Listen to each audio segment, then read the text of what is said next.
What's up, guys? Welcome back. Glad you're here. On today's episode, we're going to be looking at a very cool and interesting deck. That's right, it is the second deck out of the Takyon and Occupied playing cards camp by Jared Hall. Which deck is it? Well, we're going to be looking at the Vice playing cards. That's right, this 80s style kind of neon popping aesthetic type deck is going to take you back to your childhood. So, without further ado, buckle in your seatbelts, because we're going there. Let's go!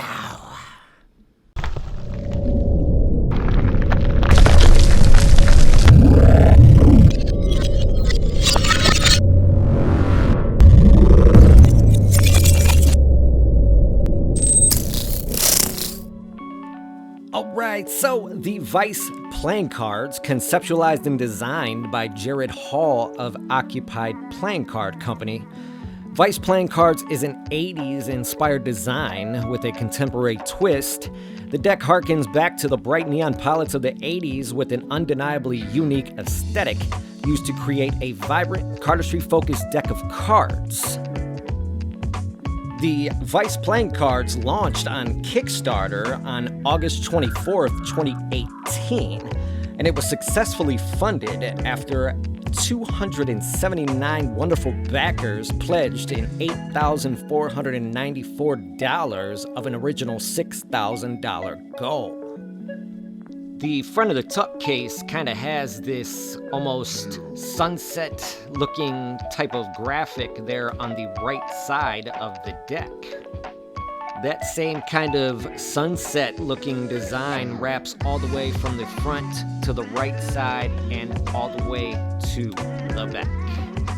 The left side of the tuck box is going to say Vice in that same kind of graphic style that the sunset was in on the front. It's going to say Occupied X Takyon for Occupied and Takyon playing cards. It's going to say first edition and one of 2,500. The bottom of the tuck box is going to have some ad copy about Vice playing cards, distribution by Riffle Shuffle, and a little bit more of ad copy by OXT. There's no tuck seal, so it makes it easy to get to these cards. The only thing you're going to have is on the inner flap is going to be a -001 for the first deck in the series. The back design on this deck is a one-way back design, and you'll notice that if you look at the sun there directly in the center, it's going to have pink and purplish colors on one side and that yellowish kind of choppy side on the bottom. You're going to have that infinite kind of thing there that goes over the border edges to make it cool for fans and other flourishes. You're going to have this nice kind of double border with that medium-sized poker border being prominent along the edges, and a purple back design to make it easy upon the eyes. This deck does come printed by the United States Playing Card Company on their crushed premium B stock. That's right, it does have a traditional cut since they hit the $6,000 stretch goal on their Kickstarter, and it does have an air cushion emboss. Alright, so a few cards you're going to get with this deck. Actually, well, you're going to get 4. That's right, the first one is going to be a double backer, which can be used for a lot of different things, including magic effects. The next card is going to be a blank facer. That's right, it's going to have a blank face on one side and the back design on the other. And then the last 2 cards are going to be double backers, if that makes any sense. I don't know. Basically, it's going to have the original back design on one side and this cool kind of alternate design, so to speak.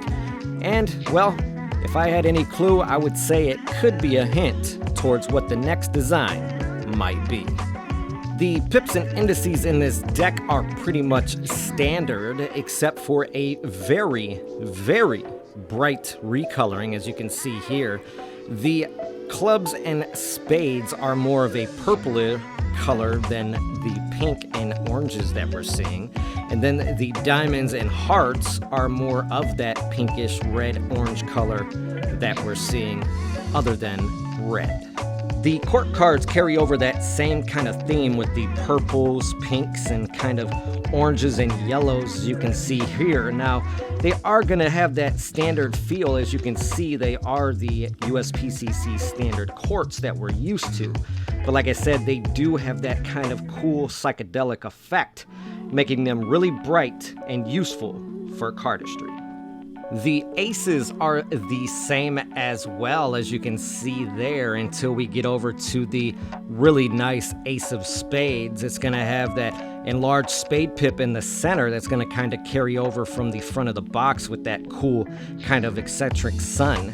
It's going to say vice underneath in that same kind of style and made in the USA. All right, so what do I give this deck?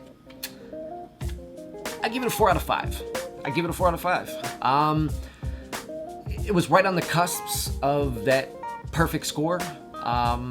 You know, this is one of those very fun decks. This is a deck that you're going to, the minute you get it into your hands, you're gonna not want to drop it, put it down, or any kind of thing. You're gonna take it with you everywhere you go. It's one of those type of decks. Also, not to mention, I don't know if USPCC, I know I've heard a couple things as far as they're using this new soft stock that's better for cardists, so it's not as sharp and it's softer to the touch for when you're doing packet cuts, and other flourishes, of course, as well. But this stock that these have are so soft, and it's so nice. I mean, literally so nice. And this is not the only deck I've noticed this with either. I've noticed this with this deck as well as a handful of others, and I'm like, I like it. So yeah, I can very much so enjoy that. I do know back when these did come out on the scene, a lot of people gave them a lot of slack because they said, looks pretty close to the orbits. Just saying. So, you know, a lot of people were kind of, you know, taken back by that and saying, you know, why does this look so close? But, you know, just like anything, you know, it's derived from, you know, you're taking a kind of a note or paying homage to somebody else. And I don't see nothing wrong with that. It's not like they use the same exact colors and stuff like that. You know what I mean? So, you know, I don't see nothing wrong with it. And it's not badly priced either. You can get this deck for about 12 to 15 bucks, give or take, depending on where you get them. I'll leave all the links below, as always, where you guys can go ahead and check these out. And yeah, I suggest you go ahead and get them. So, that's it. So, I do want to thank Murphy's Magic, as always, for allowing me to have this deck so I can do the review. And if you enjoyed this review, you know what to do. Make sure you smash that like button, subscribe if you haven't already. And I'll see you beautiful people, that's right, on the next one.